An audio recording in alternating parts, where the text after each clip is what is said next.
Beda Bartolomei Kuma, beda podcast di S. Bartolomei Kuma merupakan mantan sisi buket dengan kekuatan buah iblis Nikyu Nikyu no Mi. Sedangkan podcast di S merupakan mantan kapten divisi 2, bajak laut Shirohige yang dahulu pernah menolak tawaran menjadi sisi bukai. Kuma dan S dua karakter yang berbeda dengan jalan cerita yang berbeda pula.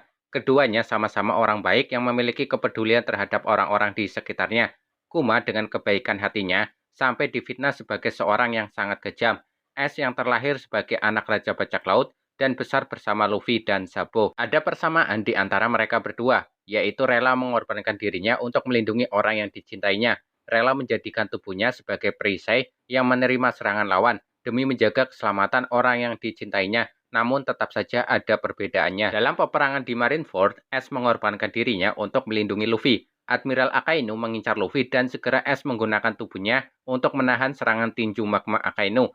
Tinju Akainu tepat mengenai punggung S hingga menimbulkan luka yang sangat fatal. S sukses melindungi Luffy, namun tidak lama kemudian S tewas karena luka yang didapatnya. Tinju magma Akainu benar-benar panas dan mendarat di tubuh S dengan sangat fatal.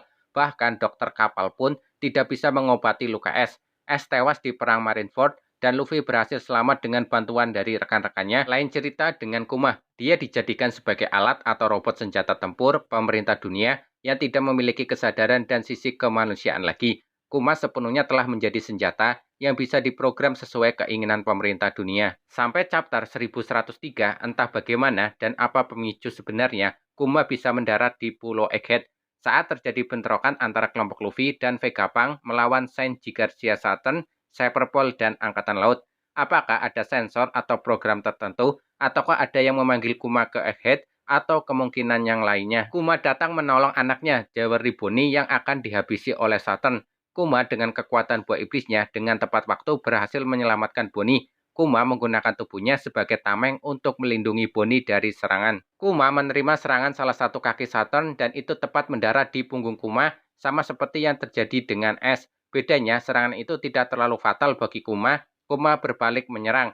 Kuma memegang salah satu kaki Saturn dan dengan tangan kanannya, Kuma bersiap melancarkan tinju berlapis haki ke arah Saturn. Entah apa yang akan terjadi ke depannya di chapter 1104 dan chapter berikutnya. Setidaknya sampai chapter 1103, Kuma telah berhasil menyelamatkan dan melindungi Bonnie. Cerita masih berlanjut, sehingga nasib Kuma masih belum bisa dipastikan. Apakah mungkin Kuma akan bernasib sama seperti S? Share pendapat kalian di kolom komentar ya, dan terima kasih.